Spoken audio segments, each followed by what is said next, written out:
Bueno, este trabajo que les voy a presentar con el Facu es un trabajo que está un poquito en el cruce de dos otros trabajos que uno surgió como contribución al libro que presentó Gabriela Merninsky y en el cual hemos tenido una serie de instancias de correcciones, una de las cuales vino de Gabriela y una serie perfecto, una serie de reflexiones que nos han ayudado a lo largo de estos últimos años, y de ahí vino la idea de hacer un otro trabajo un poquito más crítico sobre esta herramienta que ha tenido una larga proliferación, que es la idea del oído social, y hacerlo un poquito a la luz de nuestro propio trabajo. O sea, hacer una crítica tanto del uso de esta herramienta como también de nuestra relación con esta propuesta teórica. Y ya que es una palabra de la convocatoria y que muchos de ustedes la han manejado, pero ahora para algunos que no están familiarizados con esta entrada teórica, nos referimos con clave hidrosocial a una serie de conceptos interconectados como circulación del agua, el waterscape, el ciclo hidrosocial, que a pesar de sus particularidades y sus matices, apuntan principalmente a complejizar lo que entendemos por agua. O sea, a ver, disculpe porque tengo un lío con esto que es distinto, así que voy a hacer así. Complejizar lo que entendemos por agua al ir más allá de justamente su forma material, su forma homogénea, que es a través de la fórmula de H2O, sino más bien prestando atención a lo que constituye estas aguas. Por ejemplo, la idea de distinguir, cómo podemos hacer para distinguir un agua que compramos en un kiosco de Villavicencio de un agua, por ejemplo, que nos servimos en una fuente pública de la universidad. ¿Qué relaciones, qué actores implican estas distintas formas de constituir el agua? Luego, otro análisis clave, otro enfoque clave de estos conceptos ha sido la búsqueda de visibilizar la relación de poder en torno al agua. O sea, dicho de otra manera, de buscar, entender, analizar cómo determinados flujos de agua se dirigen hacia determinados usuarios, usos, excluyen otros, invisibilizan otros, y cuáles son los efectos de estos flujos de agua. Bueno, entonces, ante esta proliferación de conceptos distintos, etcétera, y su amplia adopción en América Latina, con el Facundo hemos decidido hacer como un balance teórico-metodológico que le vamos a presentar, que está en construcción, es importante resaltarlo, y va a empezar brevemente con una breve genealogía de la propuesta, luego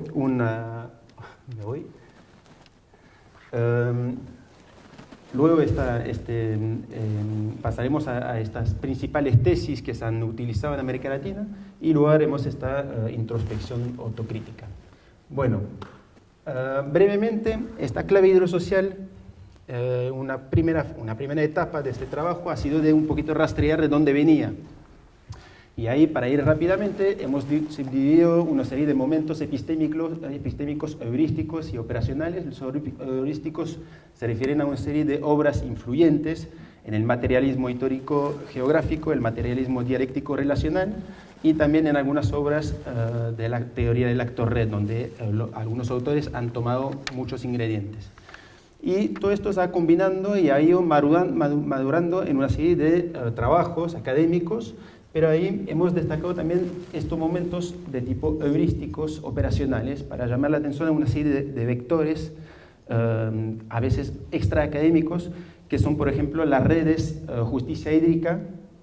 y la red Waterlat, que han sido muy importantes en la difusión y adopción, entre otros medios, a través de las traducciones, múltiples eventos en América Latina, y en el cual tenemos varios miembros acá en esta sala. Y bueno, estos conceptos han ido madurando, y ahí el último que también ha tenido una fuerte proliferación es el de territorio hidrosocial que nos han convocado.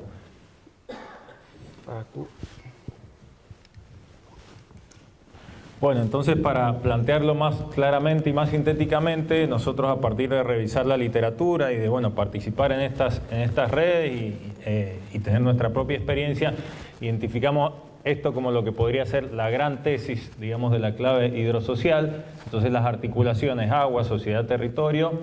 están mediadas por relaciones asimétricas de poder, lo que implica consecuentemente un acceso, distribución y control desigual. Esto es un poco la tesis general que organiza el campo de reflexión, y después identificamos 5 subtesis, que son estas que están aquí, Ahí. y que no vamos a repasarlas todas, pero nos parece interesante porque un poco da cuenta, digamos, de la potencialidad de reflexión del campo. Entonces sería como, para decirlo sintéticamente, esta gran tesis aplicada a distintos nudos problemáticos, a distintas dimensiones, a distintos acercamientos a la problemática, pero que nosotros hemos podido ver que en todos los casos y en todos los subcampos tiene una aplicación y esa pregunta tiene una expresión concreta. Y bueno, ahí hay algo de bibliografía, no está actualizada, o sea, no es exhaustiva, está actualizada pero no es exhaustiva. Y básicamente, para repasar algunas, una que se ha venido poniendo de manifiesto en todas las ponencias anteriores es la pregunta digamos, la pregunta por el poder en relación al conocimiento hidrológico. Quizá la idea de preguntas guías sirve bastante. Podríamos decir cómo el conocimiento técnico-científico reorganiza las legitimidades en torno a la distribución, a la apropiación del agua. Acá ya se ha cuestionado, digamos, el tecnocentrismo, la única fuente de legitimidad es el conocimiento considerado técnico-científico, digamos, y suprimiendo también las otras formas de conocimiento. Entonces hay una serie de trabajos muy interesantes vinculados a los estudios sociales de la ciencia y la tecnología que abordan esta pregunta. Así hay otras que preguntan, digamos, por la relación orgánico-territorial. Esto tiene que ver más con, digamos, con los otros mundos de organización de la vida y la relación sociedad-naturaleza, que no están hegemonizados por un modelo moderno o modernizacionista. Una pregunta podría ser: ¿qué implicancias tienen las concepciones, saberes y prácticas locales para la gestión hídrica? Esto es muy interesante en relación a las preguntas por el futuro que se hacen, porque mucho del aparato crítico que nosotros mismos venimos trabajando es justamente la crítica, pero el paso a la propuesta cuesta más, y esto, digamos, puede ayudar un poco a visualizar ciertas propuestas, posibilidades, potencialidades. Una tercera dimensión es la de la gobernanza y las políticas hídricas. En general, las políticas están atravesadas por estos esquemas dominantes de modelos de desarrollo, de ideas sobre los recursos o de la propia conceptualización de los bienes como recursos. Entonces la pregunta podría ser: ¿en qué medida y sentido las normas legales, instituciones y políticas modifican las distribuciones y formas existentes actuales en relación a los recursos naturales? Esto quiere decir finalmente que no hay políticas y leyes neutras, son consensos, están permeadas por concepciones específicas. Después, quizá una que es la que más desarrollo tiene en términos que hay una mirada, digamos, más económica, podría ser, nosotros le llamamos el acaparamiento hídrico. Bueno, es básicamente cómo son las relaciones entre los grandes modelos económicos y los procesos de apropiación y control del agua. Entonces, cuáles son las estrategias de las empresas y de los actores dominantes para controlar materialmente el agua en tanto recurso económico. Y finalmente, algo de lo que ya se ha hablado bastante a partir de la conferencia de Gabriela, es el foco, digamos, de la clave hidrosocial en relación a los conflictos. Y ahí básicamente la pregunta podría ser: ¿qué características tienen específicas los conflictos en torno del agua y cuál ha sido la productividad social, territorial e institucional? Bueno, yo dejo por aquí para que podamos esta parte de las tesis, pero la idea es tenerlas en la cabeza para seguir abordando los casos. Bueno, pues entonces, en base a nuestro propio trabajo, pero a su vez a un repaso de distintos trabajos que abordan estas distintas tesis, hemos puesto en evidencia unas tres grandes observaciones en torno al uso de la clave hidrosocial. Primero, que sigue habiendo lo que hemos llamado un smog conceptual, o sea, la idea de que a pesar de los ejercicios, hay algunas nuevas publicaciones que buscan precisar los términos, sigue habiendo muchos conceptos que se solapan y las fronteras entre cada uno no es muy evidente muchas veces. Luego también hay una tendencia a considerarla como una mirada, un enfoque, pero a su vez también como el resultado del proceso de investigación, el ambiente construido al cual que vamos a analizar. También una serie de falta de precisión en cuanto a los conceptos relacionados a esta propuesta, que por ejemplo es la cuestión de la escala, la cuestión del paisaje, territorio, etcétera, del cual no hay suficiente precisión en cuanto al uso conceptual de estos conceptos subyacentes. Luego hemos destacado lo que hemos llamado una retórica, que es esta tendencia a que es una propuesta que es bastante seductora, porque desafía el dualismo sociedad-naturaleza, habla de híbrido, etc. Y además de esto, desafía también a una serie de protocolos académicos en cuanto a la presentación de un argumento, de la idea de pregunta, hipótesis, y hasta los resultados. Y entonces, pero ahí cae a su vez en lo que hemos llamado esta idea de que pasa a ser una jerga a veces más que una herramienta analítica. Y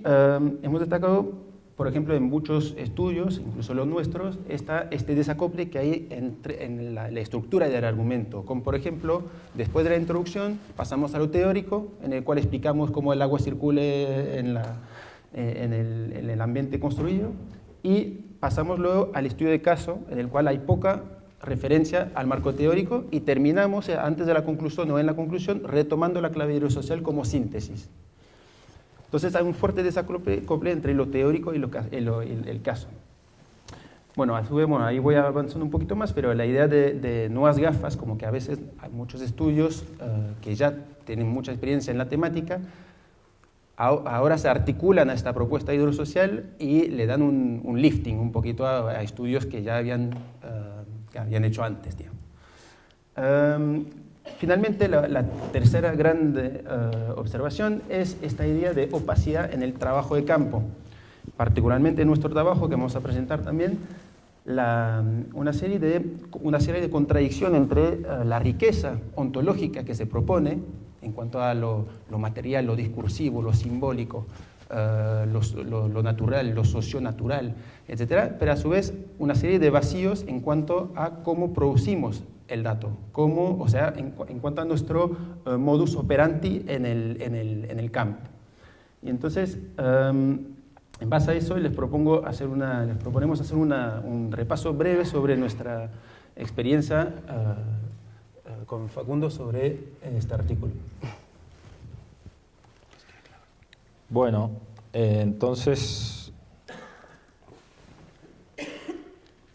acá está lo que ya presentó Gabriela. Hay un capítulo dentro de este libro sobre el que nosotros, ya se habrán dado cuenta, queremos reflexionar críticamente en términos de la propuesta teórico-metodológica. Bueno, básicamente la pregunta es repensar Mendoza y los oasis desde la clave o a partir de la clave hidrosocial. Para quienes no están familiarizados con Mendoza, bueno, estamos en la diagonal árida, por lo tanto la producción intensiva agrícola necesariamente está relacionada a la manipulación del agua. Las islas verdes que se ven ahí son lo que se llama oasis, lo que se ha llamado aquí oasis irrigados, y representan entre el 3 y el 4% según la fuente y la metodología de medición, pero allí se concentra más del 95% de la población y de la actividad económica, por lo tanto hay una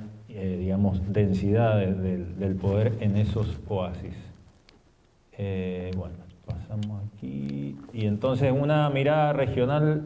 digamos, hacia atrás. Bueno, el modelo que hoy conocemos y que ha sido diagnosticado, tendiendo algunos puntos de diálogo con la mesa anterior, como que está agotada la matriz productiva actual y por lo tanto hay que diversificarla vía minería y o fracking u otras. Bueno, se refiere a esto, que fue el modelo vitivinícola, que obviamente no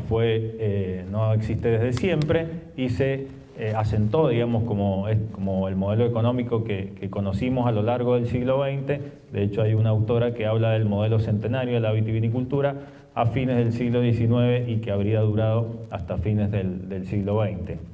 Está asentado en una actividad agroindustrial como es la vitivinicultura y obviamente eso requiere la expansión de los oasis, que es la gran obsesión que hemos tenido los mendocinos junto a otros y que se ha llamado la misión hidráulica. Ahí hay unas cosas interesantes en relación al papel del conocimiento técnico, digamos, y científico y sus ciclos. Básicamente la idea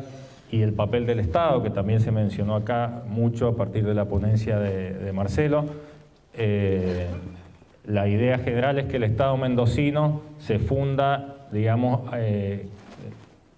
a partir de asumir el Estado como su función principal la producción de riqueza. O sea, el Estado antes podía administrar justicia, tenía otras funciones, pero a partir de este momento la función principal es producir riqueza. Por eso hablamos de apropiación gubernamentalizada del agua, porque todo el desarrollo de este modelo fue posible a partir de poner todo el aparato estatal en función de esto. Bueno, un instrumento legal principal es la Ley de Aguas, aunque no el único, que es de 1884 y todavía está vigente y sobre que a quienes estamos aquí y otros colegas que también están aquí y van a participar también mañana, hemos abundado en publicaciones.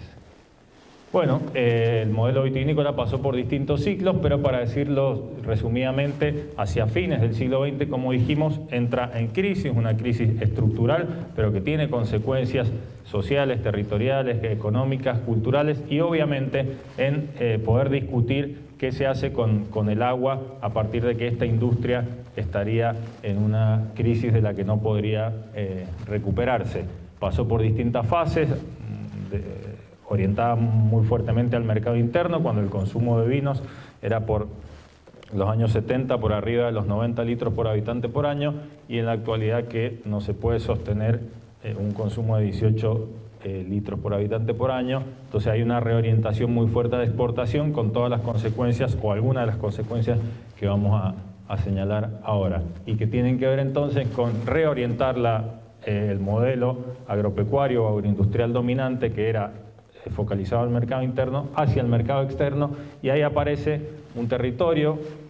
que no era tradicionalmente vitivinícola, pero que sí ahora es el territorio vitivinícola, que es lo que conocemos aquí como Valle de Uco. Entonces nuestro trabajo, nuestra reflexión sobre el ciclo hidrosocial, sus cambios y sus continuidades, se va a centrar en este territorio. Lo que ven aquí, a ver si funciona este puntero mágico,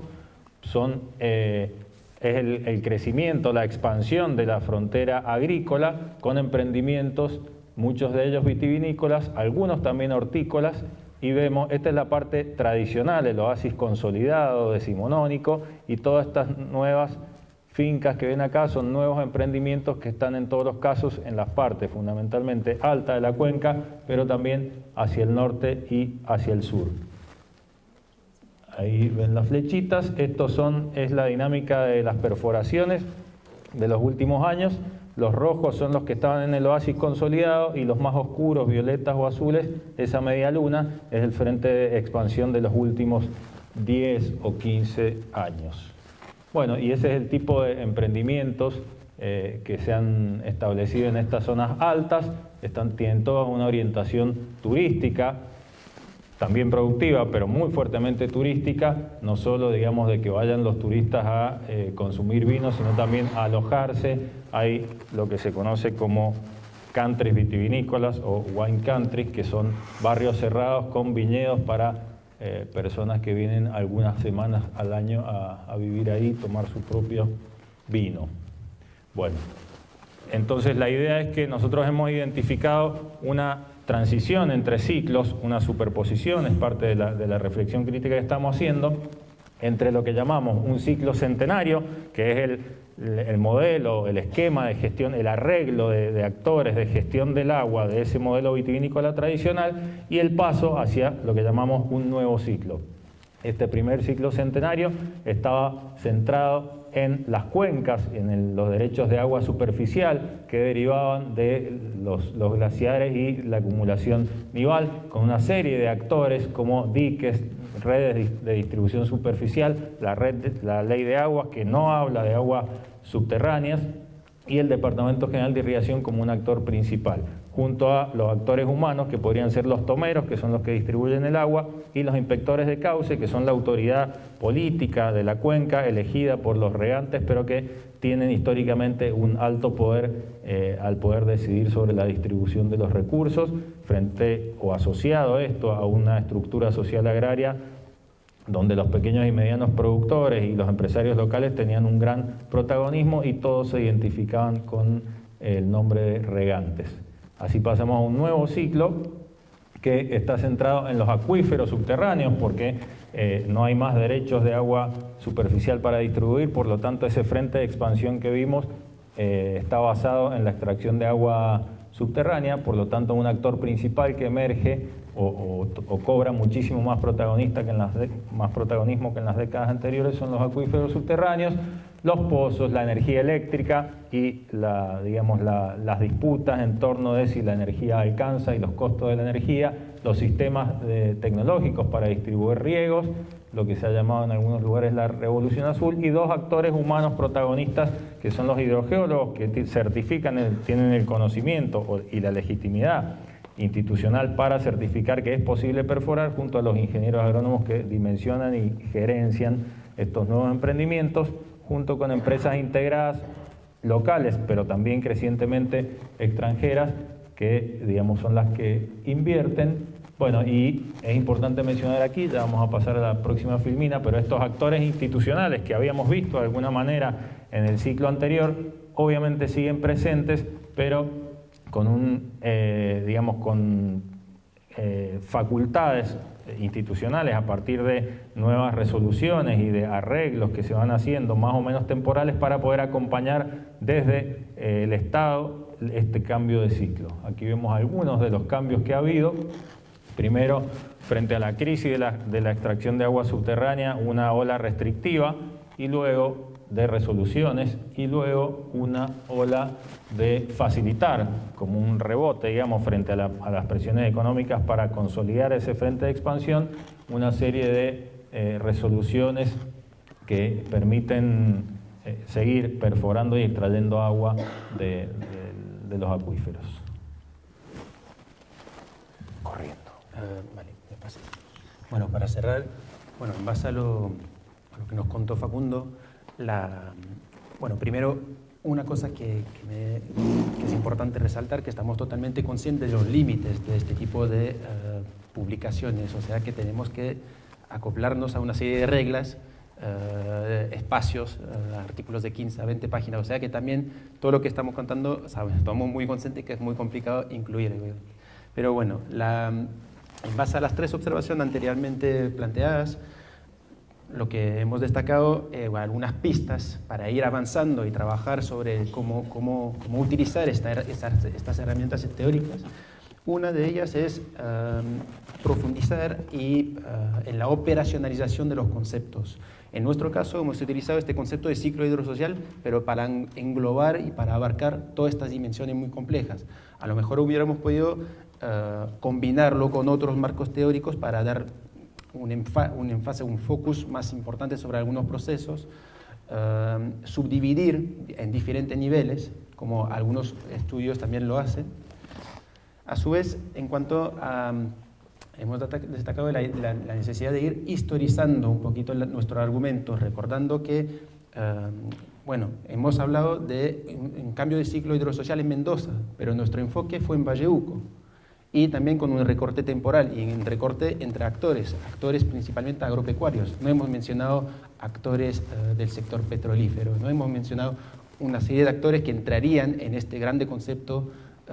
de ciclo hidrosocial. Finalmente, esta idea de ir trabajando, de ir visibilizando un poquito más nuestra actividad de trabajo de campo, con la idea de ir buscando más transparencia en la producción de datos. Ahí hemos retocado la idea de este investigador bricoleur y la idea de enseñar un poquito el making of de cómo se ha llevado a cabo la investigación, incluyéndonos como propio actor dentro de estas redes de poderes. un cierre y ahí terminamos. Bueno, entonces pretendemos, a partir de poner sobre la mesa nuestra propia experiencia, en todo caso aportar a una crítica, a una revisión constructiva a partir de nuestra experiencia, como decía, de este marco que para nosotros ha sido muy potente y tiene futuro, si podemos tener en consideración estos aspectos. Aquí hay unas consideraciones más teóricas, entonces, que refieren sobre todo a los ajustes conceptuales que señalamos como uno de los puntos sobre los que se podría trabajar, pero sin duda tiene una potencia en términos de ser un enfoque sumamente interdisciplinario, incluso transdisciplinario, porque uno de los puntos fuertes es que permite incorporar las voces y las perspectivas de los actores subalternos, o que habitualmente no tienen cabida en marcos, y discursos de la gestión del agua, que son fuertemente tecnocráticos y dominados por la perspectiva, del conocimiento técnico, de gestión técnica del recurso. Y creemos entonces que hace falta una vigilancia permanente sobre estas producciones, sobre nuestras propias producciones, para poder informar, todos estos procesos de lucha, de discusión, de debate público que se dan y que habitualmente, como mostró Mariano y otros colegas aquí en la mesa anterior, tienen fuertes exclusiones. Creo que por aquí llegamos corriendo. Gracias.